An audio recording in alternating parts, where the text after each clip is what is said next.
सनातन वैदिक धर्म की। बोलिए वेद लक्षणा भगवती गौ माता की। बोलिए परम वंदनीय भारत माता की। ऐसा लग रहा है कार्यक्रम तो हिंदू को जगाने के लिए है, पर आवाज़ बिल्कुल ऐसी निकल रही है जैसे अभी सो कर के आए हो। तो अब मुझे ये नहीं पता कि सोए हुओं को जगाना है या जगे हुओं को जगाना है ना। तालियों की आवाज़ भी मैं देख रही थी बहुत देर से, बड़ी धीमी थी, और जय घोष की आवाज़ भी जो है बड़ी धीमी है। अब मैं जब दूसरे प्रांत में जाती हूँ तो ये गर्व के साथ में कहती हूँ कि हरियाणा वालों को इतनी बोधी आवाज़ें पसंद नहीं है। अब आज तो मैं सौभाग्य से खड़ी भी उसी धरती पर ही, तो ये ताना भी नहीं मार सकती अपने लोगों को। आइए एक बार मुक्त कंठ से जय घोष करेंगे और रीढ़ की हड्डी को सीधा करें, क्योंकि ये कार्यक्रम ही हिंदुओं की रीढ़ की हड्डी को सीधा करने के लिए है। बोलिए भारत माता की, भारत माता की, भारत माता की, वेद लक्षणा भगवती गौ माता की। शक्ति तो पुरुषों में ही ज्यादा होती है, यहाँ नारियों की ज्यादा दिख रही है।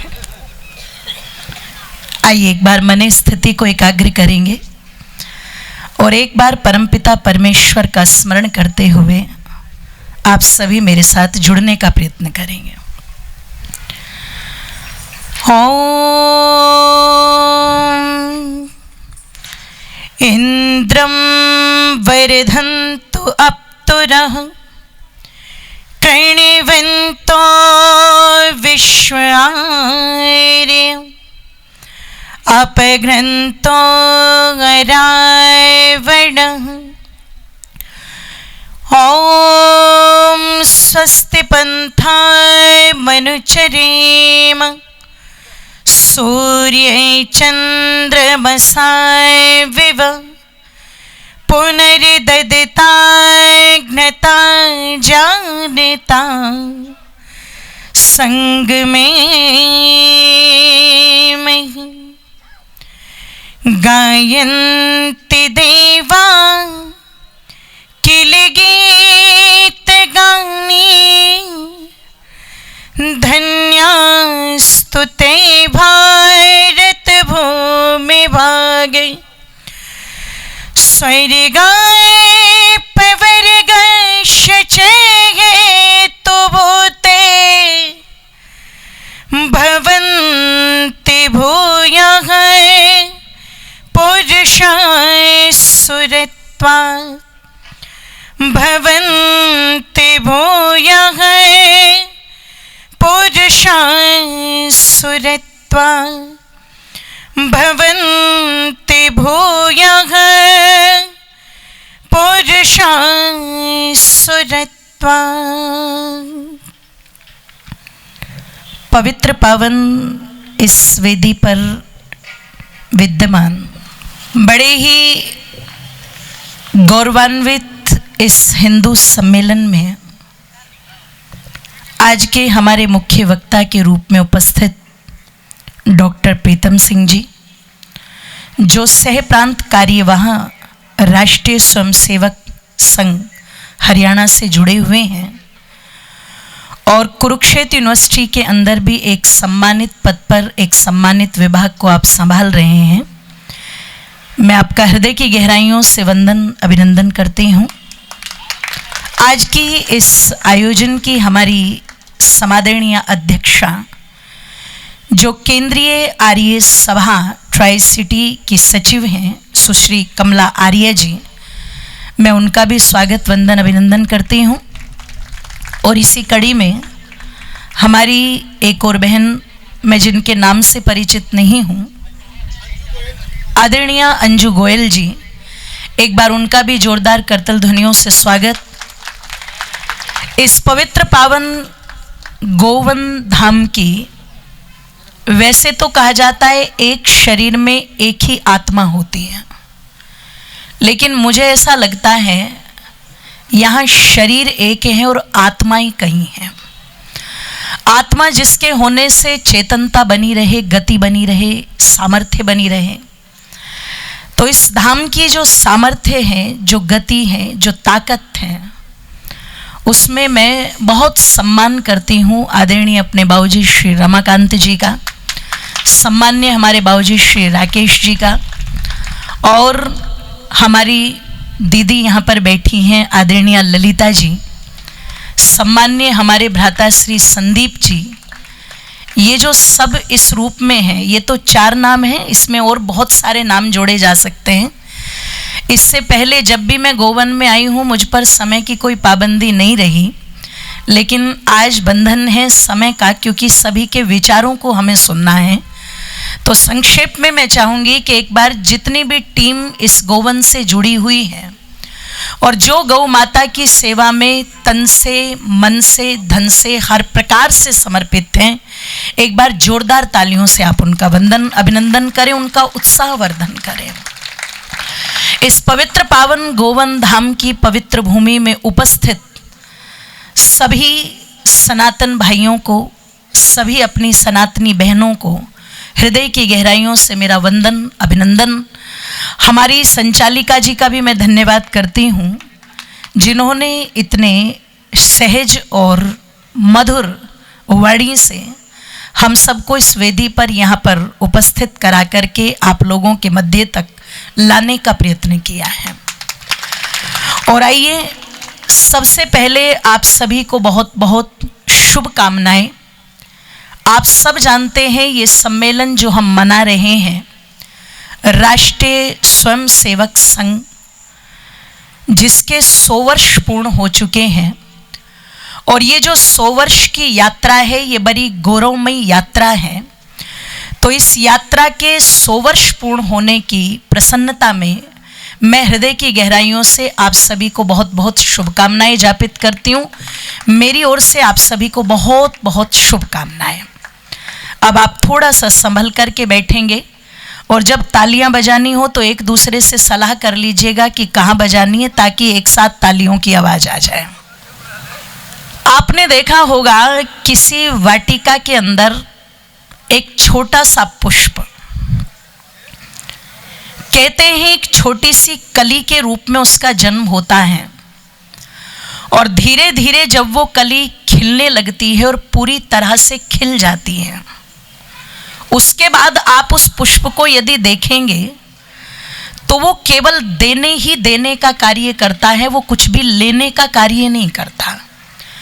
इसका मतलब जब उसका पूर्ण रूप से विकास हो गया, तो जैसे संसार का एक नियम है, प्रोपकाराय वहन्ति नदियाँ, प्रोपकाराय फलन्ति वृक्षा, प्रोपकाराय दुग्धम धेनु, प्रोपकाराय इदम शरीरम। परोपकार के लिए नदियों में जल है, परोपकार के लिए वृक्षों पर फल है, परोपकार के लिए गौ माता दुग्ध देती है, और परोपकार के लिए हमारा शरीर है। तो ऐसे ही जो पुष्प है वो पूरी तरह से खिल करके केवल और केवल देता ही है। अब यदि इसी उदाहरण को हम मनुष्य जीवन पर देखें तो विचार करना, चिंतन करना, जिस धरती पर हमने जन्म लिया, जिस राष्ट्र में हम पैदा हुए, जिस मिट्टी में हम बड़े हुए, जिस वायु में हमने श्वास ली, जिस जल को हमने ग्रहण किया, और कहते हैं चंद्रमा की कला की भांति धीरे धीरे धीरे धीरे हम बड़े हुए और एक दिन हम अपने पूर्ण यौवन की अवस्था पर पहुंचे। अब मनुष्य का कर्तव्य क्या बनता है?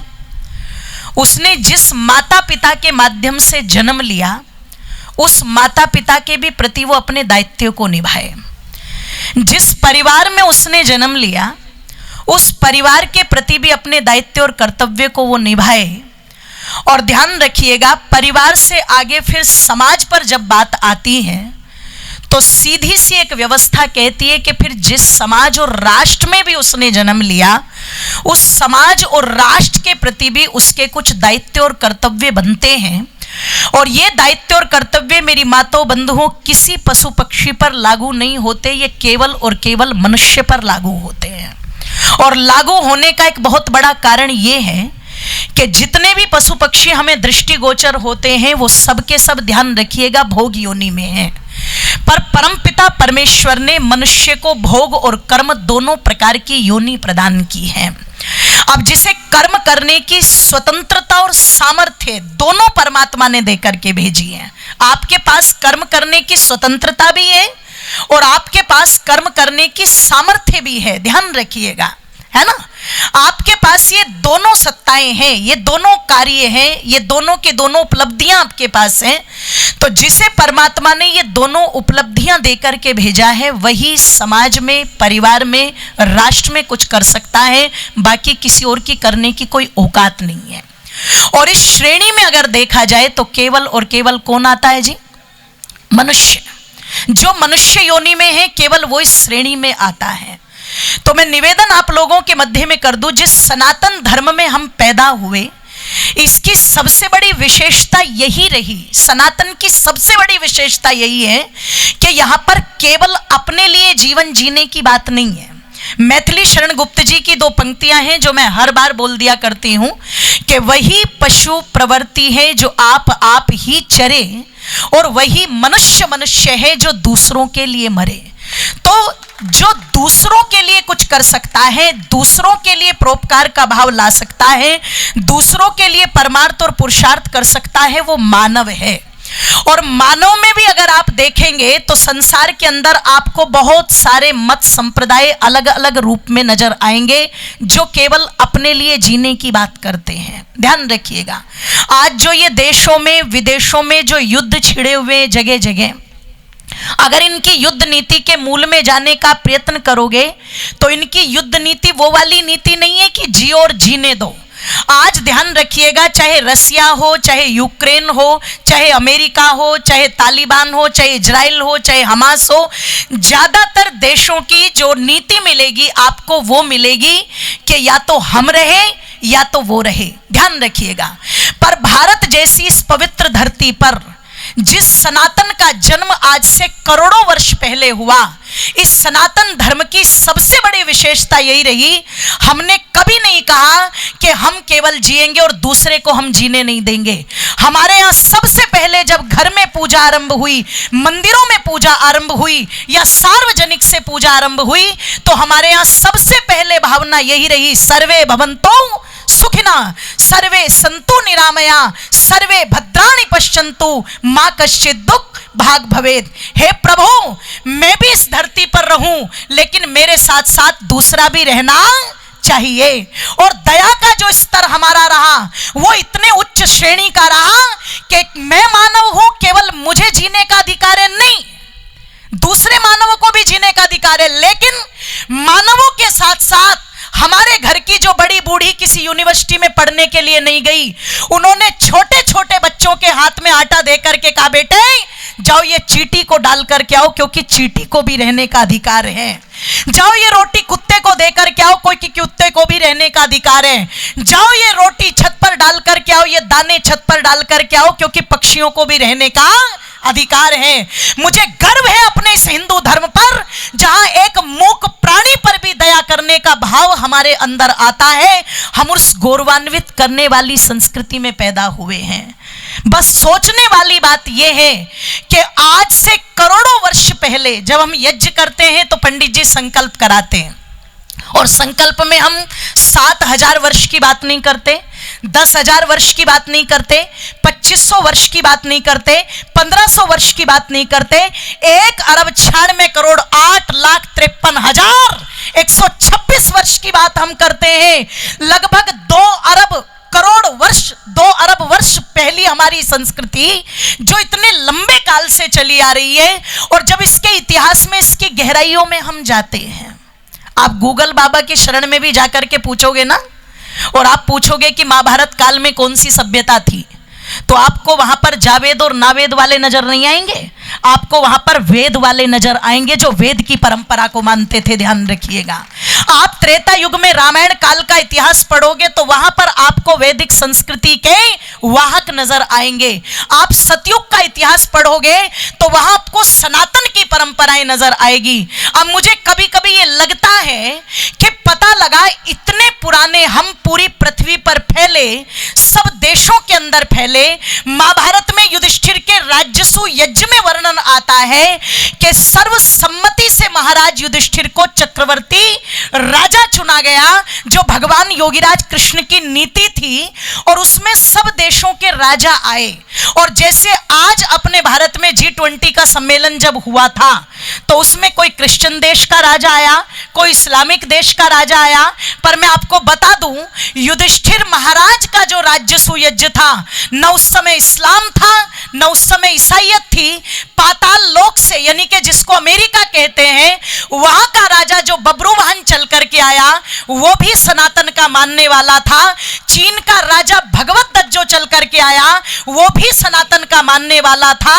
गांधार नरेश जो गांधारी का पिता था, वो भी सनातन का मानने वाला था। तो जब पूरी धरती पर सनातन फैला हुआ था, तो ऐसा क्या हुआ कि आज सिमटते सिमटते सिमटते सिमटते हम कुछ जगह तक सीमित रह गए।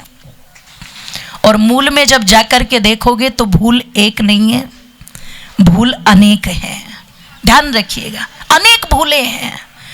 अनेक भूले वो हैं कि हमने अपने महापुरुषों के घर में पूजा तो की, लेकिन उस पूजा में हम कभी ये नहीं देख पाए कि भगवान कृष्ण की जो पूजा हम घर में अलग अलग मंदिर बना करके कर रहे हैं, अरे भगवान कृष्ण ने तो उस समय जो अलग अलग थे सबको एक करने का काम किया था।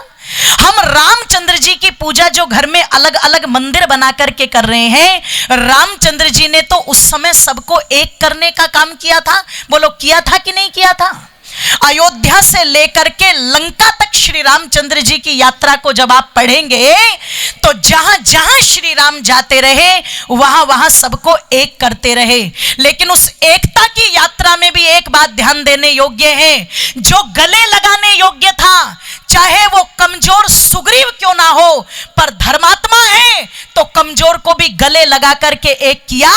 और जो ताकतवर था, चाहे वो बाली कितना ही बलशाली क्यों ना हो, उसको भी धरती से मिटाने का काम किया। इसका मतलब परित्राय च साधूनाम विनाशाय च दुष्कृताम, जो भगवान योगीराज कृष्ण कहते हैं कि सज्जनों की रक्षा करो और दुष्टों का, बोलो, नाश करो।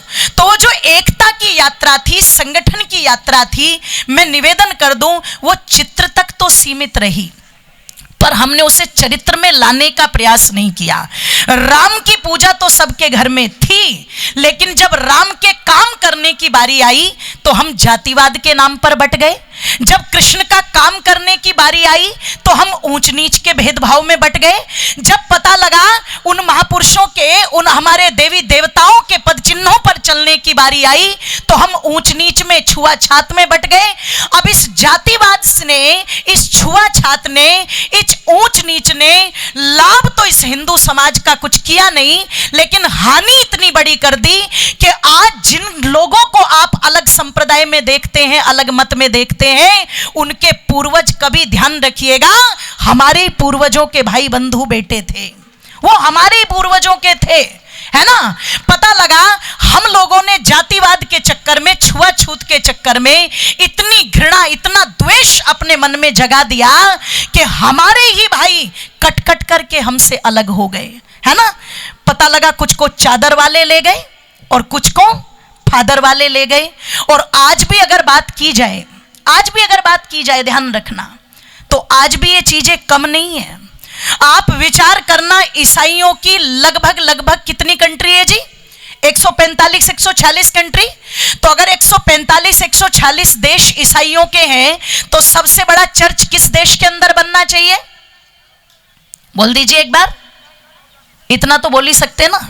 ईसाइयों के देश में ही बनना चाहिए कि नहीं बनना चाहिए? लेकिन बन कहाँ रहा है जी? नहीं, पहले तो भारत बोल दो ना। हाँ, पहले तो भारत से शुरू करते हैं ना, पंजाब वालों पर तो बाद में ही फिर घुमाएंगे पोछा। आप विचार करना, भारत में, और भारत का भी कौन सा प्रांत?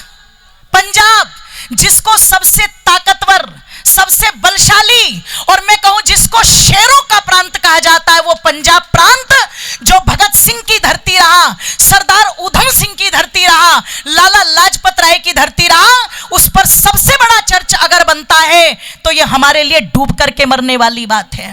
और देखो इस षड्यंत्र का शिकार हम क्या हुए, चाहे चादर वाले थे चाहे फादर वाले थे, उन्होंने कितने बड़े षड्यंत्र का शिकार हमें बनाया कि दुनिया में मुसलमानों के लगभग 45 से 46 देश हैं, लगभग 45 से 40 देश, और 45 से 40 देशों के अंदर सबसे बड़ा मदरसा नहीं है, सबसे बड़ा मदरसा उत्तर प्रदेश की धरती पर जिला मुजफ्फरनगर में कहां बना हुआ है जी, देवबंद के अंदर।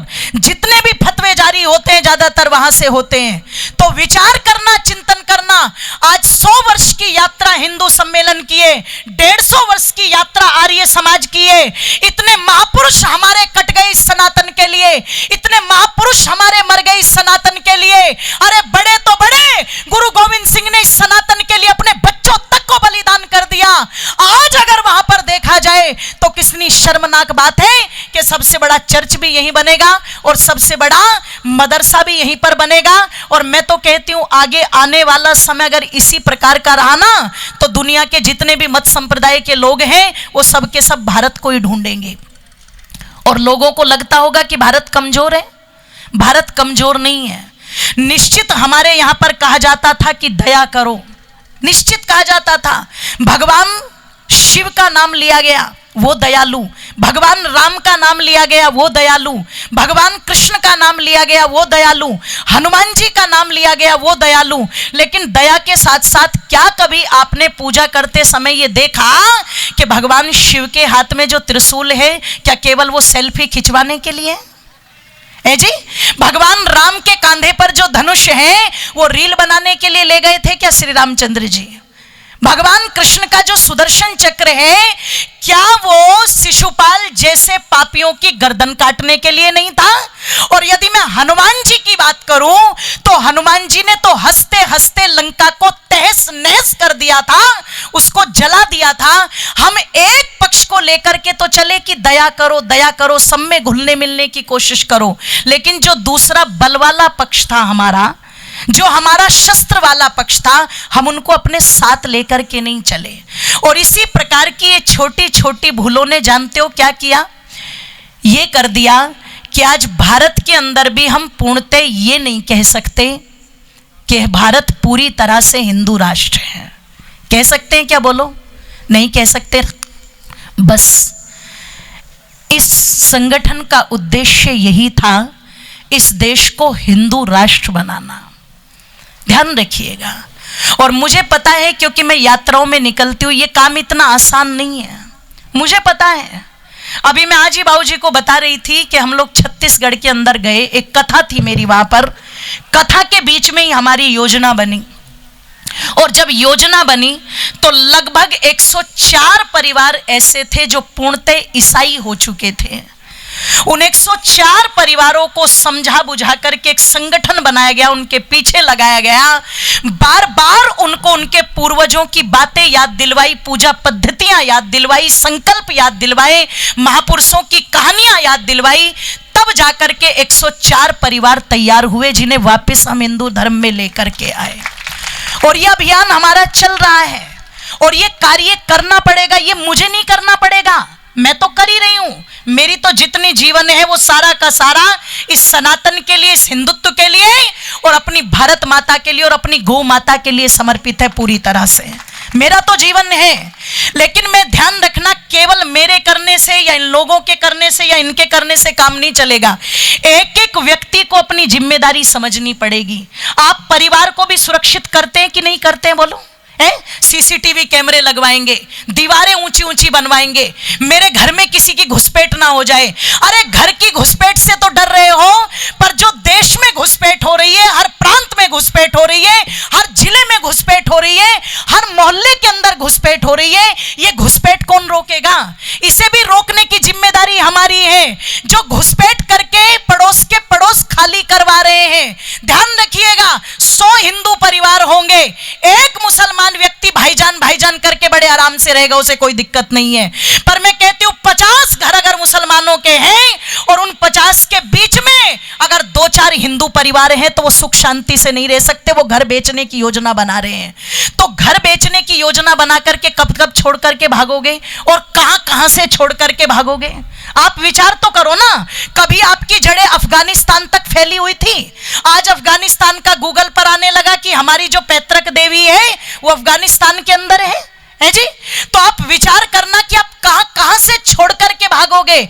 छोड़ करके भागने से काम नहीं चलेगा, इतनी मजबूती के साथ डट करके वहीं पर रहना है, इतनी मजबूती के साथ अपनी विचारधारा को वहां पर स्थापित करना है कि आप छोड़ करके ना भागे, आपकी मजबूती को देख करके विधर्मी छोड़ करके भागने को मजबूर हो जाए, इतना मजबूत आपको बनना है।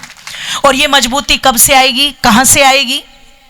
तो जो पंच परिवर्तन की बात की जाती है उसमें एक परिवर्तन है जो कुटुंब का प्रबोधन है, ध्यान रखिएगा, है ना। मैं सब पर नहीं बोल सकती, लेकिन मैं बिल्कुल मुद्दे की एक बात करूंगी। ये मजबूती आएगी परिवार से। आपका जो परिवार है, परिवार के अंदर जो पति पत्नी है, वो अपनी विचारधारा को इस प्रकार बना करके चले कि आपके बेटे डॉक्टर बने, इंजीनियर बने, आईपीएस बने, पीसीएस बने, कुछ भी बने, लेकिन सबसे पहले वो इस भारत माता के सच्चे सपूत बने, सच्चे संतानें बने, और जिस धर्म में वो पैदा हुए हैं उस धर्म की पूरी पूरी जानकारी उनको होनी, बोलो, चाहिए। उनको ये उत्तम विचार और संस्कार देकर के आप चले। क्योंकि अगर आप संपत्ति अपने बच्चों के लिए बचा करके चले गए, तो संपत्ति बांग्लादेश में भी बचाई थी, उसे छोड़ करके भागना पड़ रहा है कि नहीं भागना पड़ रहा है? बंगाल वालों ने भी संपत्ति खूब बचाई, वो भी परिवर्तन कर रहे हैं। और जिस समय पाकिस्तान का समय था उन्होंने भी संपत्ति खूब बचाई, पर वो सारी संपत्ति छोड़ करके भागनी पड़ी। तो जब तक ये दिमाग वाली, मस्तिष्क वाली मजबूती नहीं होगी, तब तक जमीन जायदाद धन की मजबूती किसी काम की नहीं है, ध्यान रखिएगा। इसलिए सबसे बड़ी मजबूती यहां होनी चाहिए मस्तिष्क के अंदर। तो अपने बच्चों को मैं निवेदन करूंगी आप लोगों से, हाथ जोड़ करके, मोबाइल से हटा करके, टीवी से हटा करके, इधर उधर की चीजों से हटा करके, ज्यादा नहीं तो कम से कम 20 से 30 मिनट ऐसी जरूर निकालो जिसमें उन बच्चों को बैठ करके आप अपने धर्म की जानकारी दे सके, जिसमें आप उनको अपने महापुरुषों का इतिहास बता सके। क्योंकि स्कूलों में तो बच्चों को पढ़ाया जा रहा है ट्विंकल ट्विंकल, ये रट्टू तोते तो खूब बनाए जा रहे हैं, लेकिन उस बच्चे को ये नहीं पता, उसे ये तो पता है कि अगर 15 अगस्त आता है, 15 अगस्त आता है तो ये हमारा स्वतंत्र दिवस है।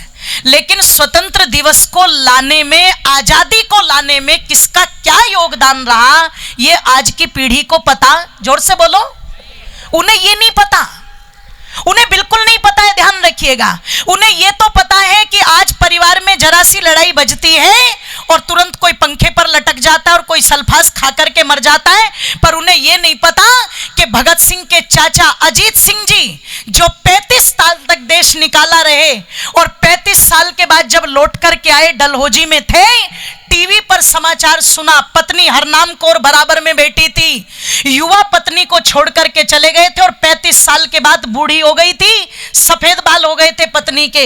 आज इतने दिनों बाद पति के साथ बैठने का मौका मिला था, रेडियो चलाने का आदेश दिया अजीत सिंह ने, तो रेडियो चला दी। रेडियो पर समाचार आया, अंग्रेज भारत को छोड़ करके जाएंगे तो जरूर, लेकिन इससे पहले भारत के 2 टुकड़े होंगे, एक हिंदुस्तान एक पाकिस्तान। इतना सुनते ही सोचना वो कितना प्यार करते होंगे देश से, उन्हें तुरंत के तुरंत हार्ट अटैक आ गया कि इस आजादी का क्या करना है जिसने मेरी धरती माता के 2 टुकड़े करा दिए। सोचो आप देश से कितना प्यार होगा। आप विचार करना, व्यक्ति को अपने प्राण इतने प्यारे होते हैं, पर जिस भगत सिंह, राजगुरु, सुखदेव ने हंसते हंसते अपने प्राण इस देश के ऊपर न्योछावर कर दिए, उन्हें यह देश कितना प्यारा होगा। तो यह बलिदान आज की पीढ़ी को पता नहीं है, और इसको बताएगा कौन? ये कर्तव्य है हमारा। जब अपनी संपत्ति उनको सौंपते हो ना जाने से पहले, ये सोना इतना है, ये चांदी इतनी है, ये जमीन इतनी है, इसको सहेज के रखना, इसको बेचना मत, ऐसे कर लेना वैसे कर लेना, तो ये जो संस्कृति रूपी धरोहर है, इस धरोहर को भी अपने बच्चों को सौंप करके जाओ। इस धरोहर के प्रति भी उनको जगाना जरूरी है, तब जाकर के ये हिंदू सम्मेलन मनाना हमारा सार्थक होगा। और नहीं तो हम सुनते रहे और तालियां बजाते रहे, इसका कोई लाभ नहीं है। ये 100 वर्ष की यात्रा, और मैं कहती हूं अगले 100 वर्ष और फिर 100 वर्ष और फिर 100 वर्ष, और पता लगा जब तक ये सृष्टि रहे तब तक ये हिंदुत्व रहे, और हिंदुत्व रहे तो कैसा रहे? मेरा सपना है हे प्रभु, जैसे कभी हम सुनते हैं इस पूरी धरती पर सनातन फैला हुआ था, मेरे दाता ऐसी कृपा करो, ऐसी सद्बुद्धि सबको दो, ये सनातन के शेर और शेरनियां जागे और ये पूरी धरती पर इस सनातन को फैलाए।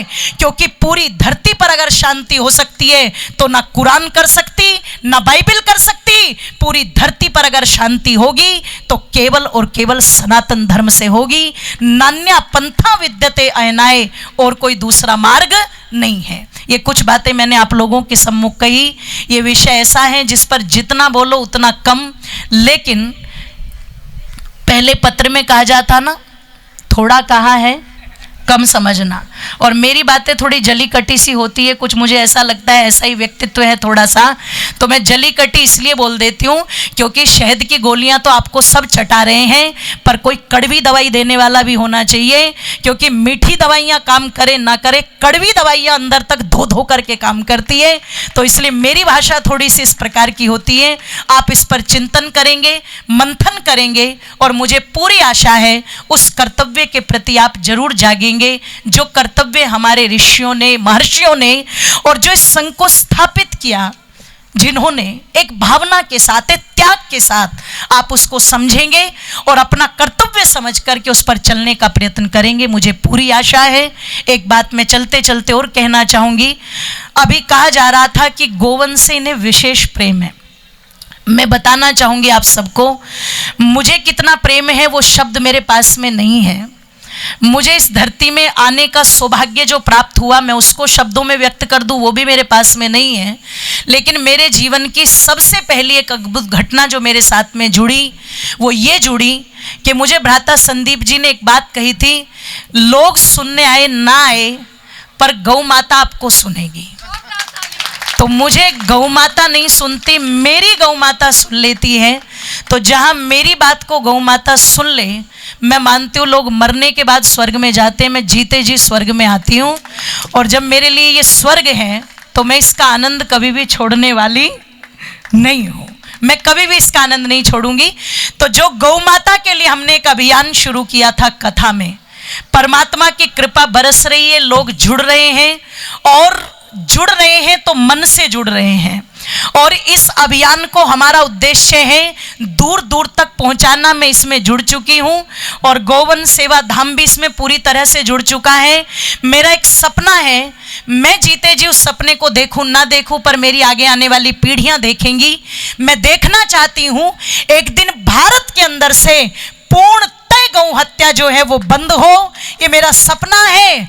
और इस सपने को पूरा कराने के लिए मैं जुड़ चुकी हूं, पूरा गोवन धाम हमारा जुड़ चुका है। आप भी हमारे इस अभियान में जरूर जुड़ें, मेरी सभी से प्रार्थना है। सबका बहुत बहुत धन्यवाद। आप सभी को सादर नमन, सादर वंदन, अभिनंदन। आप सब प्रसन्न रहें, सबका मंगलमय जीवन हो। बहुत बहुत शुभकामनाएं। बोलिए भारत